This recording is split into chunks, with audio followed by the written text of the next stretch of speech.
감정, 이모션.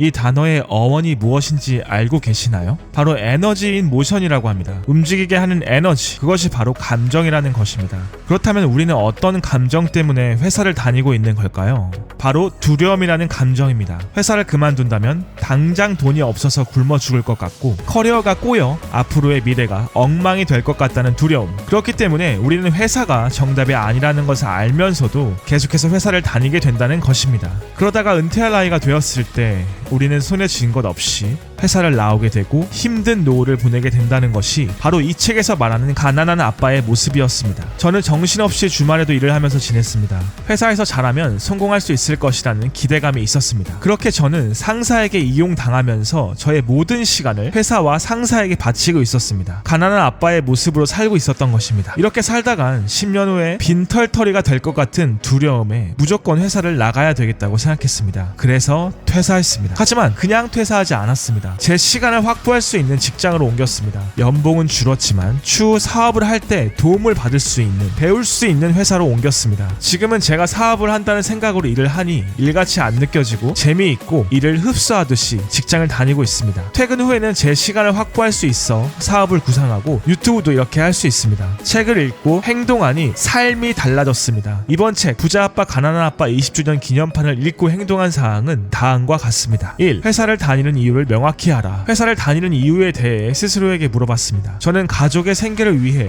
가족의 생계가 끊기는 게 두려워 회사를 다니고 있었습니다. 그러다 보니 아이들을 볼 시간도 잠을 잘 시간도 부족했습니다. 이건 아니었습니다. 회사를 다니는 이유를 다시 찾고 싶었습니다. 가족의 생계가 아닌, 돈이 아닌 제가 성장하고 배울 수 있는 곳에 초점을 두었습니다. 이렇게 회사 다니는 이유를 명확히 하니 기존 회사를 퇴사하는 게 쉬웠습니다. 작은 곳으로의 이직이 자존심을 상하게 한다거나 실망감을 주지 않았습니다. 오히려 더 의욕이 넘치고 더 큰 행복감으로 일하게 되었습니다. 여러분은 회사를 왜 다니시고 있나요? 돈 외에 다른 이유를 찾기 힘들다면 다시 생각해보라고 이 책은 말하고 있습니다. 2. 회사를 다니면서 사업을 준비하라. 사업을 권하는 이 책에서조차도 사업으로 성공하기는 너무나 어렵다고 말합니다. 따라서 사업이 두렵고 사업 실패를 감당하기 어려울 것 같다면 직장을 다니면서 사업을 준비하라고 합니다. 그래서 저는 직장을 다니면서 이렇게 유튜브 대본을 다시 6개월 만에 작성하며 사업을 무엇을 할 수 있을까 고민하고 있습니다. 직장 외적으로 어떻게 자산을 만들 수 있는지 계속해서 두뇌를 사용하라는 것입니다. 마치 헬스장에 가기는 싫지만 일단 가게 되면 운동을 하게 되고 운동 후 즐거움을 갖게 되듯이 직장을 퇴근한 후에 자산을 만드는 법에 대해서 고민하는 그 자체가 귀찮고 힘든 일이겠지만 일단 계속 고민하면 해답이 나오고 즐거움을 느낄 수 있다는 것입니다. 그래서 저는 지금 캐릭터를 개발하고 있으며 이 캐릭터로 어떤 사업을 진행할지 준비 중에 있습니다. 3. 자신에게 가장 먼저 지불하라. 시간과 돈을 자신에게 가장 먼저 사용하라는 것인데요. 월급을 받으면 지출하기 전에 무조건 일정 부분을 자산으로 모으고 절대 건들지 말라는 것입니다. 월급을 받고 관리비 내고 살 것 다 산 다음에 남은 금액을 저축하는 것이 아니라 무조건 자산을 위한 돈을 먼저 만들라는 것이죠. 이 부분은 너무 어렵습니다. 막상 관리비를 내야 하는데 돈이 없으면 물이 안 나오고 독촉장이 올까봐 걱정되는 것이죠. 하지만 이 책에서는 우리를 그렇게 내몰아야 어떻게 관리비를 낼지 고민을 하게 된다고 합니다. 아직 저는 이렇게까지 못하고 있지만 시간에서만큼은 그렇게 하고 있습니다. 우리에게 주어진 가장 큰 자산인 시간을 먼저 저에게 하루 3-4시간을 투자하고 나서 그 이후에도 시간이 남으면 친구들을 만나거나 영상을 보거나 하라는 것이죠. 우리는 우리의 시간을 너무 쉽게 남에게 줍니다. 하루를 돌아보시고 자신에게 사용한 시간은 몇 시간 정도 되는지 확인해 보세요. 운동 후 상쾌함과 성취감이 느껴지듯이 시간 또한 자신에게 가장 먼저 사용했을 때 뿌듯함과 성취감이 생겨나고 결과물들이 생기는 것을 느끼게 될 것입니다. 저는 이 채널을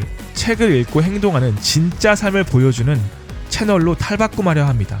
그래서 생각할 고양이의 이름을 책 행진으로 바꾸었습니다. 앞으로 제가 책을 읽어가며 사업을 준비해 나가는 과정을 보여드릴 것이고 이 초보 사업가의 과정이 어느 누군가에게는 힘이 되고 원동력이 될 수 있는 채널이 되었으면 합니다. 우리가 지닌 유일한 진짜 자산은 우리의 마음이며 마음은 우리가 지배할 수 있는 가장 강력한 도구다. 저는 이제 저의 자산을 낭비하지 않고 이 강력한 도구인 마음을 사용해 보려 합니다. 앞으로 지켜봐 주세요. 영상이 괜찮으셨다면 구독과 좋아요 부탁드리며 시청해 주셔서 감사드립니다.